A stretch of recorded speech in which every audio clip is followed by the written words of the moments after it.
Hello guys, welcome back to my channel. ती सध्या काय करते म्हणजे श्रद्धा सध्या काय करते आजच्या ब्लॉगमध्ये. काल मी एक व्हिडिओ शेअर केला होता जो रिलेटेड होता की how to write and how to build a resume and cover letter, ज्यावर मला बऱ्याच जणांनी क्वेरीज दिल्या आहेत की वी गॉट टू नो की फॉर्मॅट कसा असायला हवा आणि त्यामध्ये काय काय डिटेल्स असायला हवे ओव्हरऑल. बट इन डिटेल आम्हाला ते जाणून घ्यायचं आहे की त्यामध्ये एक्झॅक्टली काय काय डिटेल्स या असायला हव्या. सो त्यासाठी मी हा पार्ट 2 व्हिडिओ बनवत आहे, जेणेकरून तुमचे सगळे डाऊट्स आय होप क्लिअर होतील आणि how to build the perfect resume and how to write a perfect cover letter हे तुम्हाला समजेल. सो काल जसं मी बोलले होते की रिझ्युमे रायटिंग करताना आपल्याला काही बेसिक गोष्टींचं लक्ष ठेवायला पाहिजे, जेणेकरून की तुमचा रिझ्युमे हा आहे तुमचं नावाने हा हायलाईट झाला पाहिजे.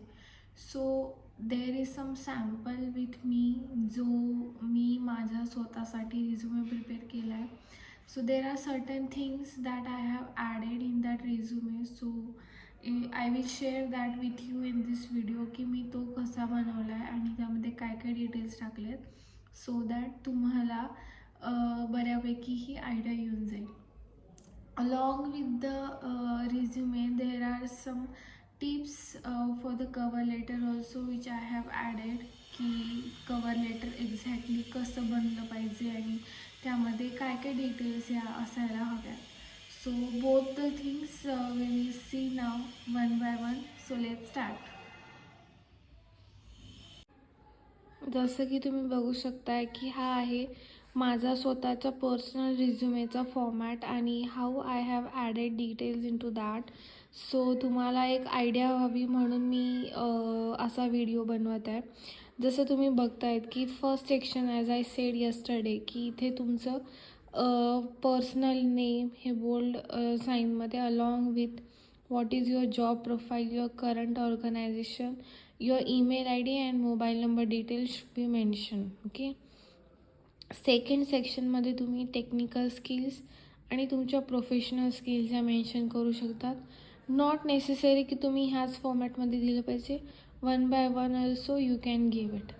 After that work experience, what ever was your company, so in what work you have done there along with the year experience you should mention, and your latest company along with the details that you have worked should be mentioned here.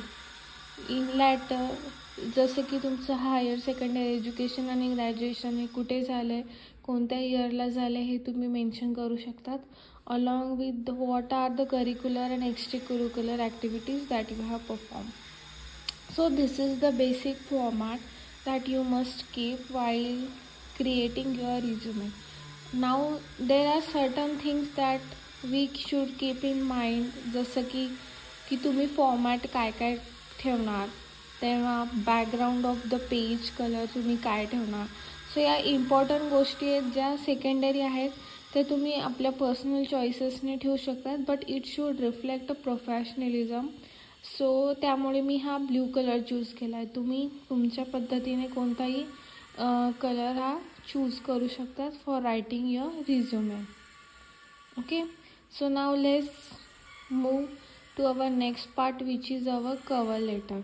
So तुम्ही बघू शकतात cover लेटरचा सुद्धा format मी हा blue कलरमध्येच ठेवलेला आहे आणि त्याची heading जसं मी काल एक्सप्लेन केलं, with your name in the bold letters along with your job title and the city area where you are living along with your contact number हा आपण ॲड केला पाहिजे.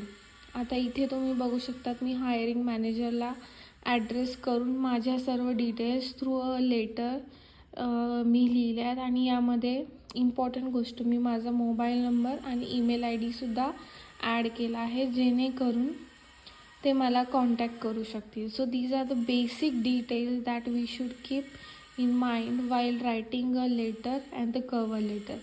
आय होप आता तुम्हाला सर्वांना हे क्लिअर झालं असेल की how to build a resume and a cover letter, which is very, very important while searching for a job.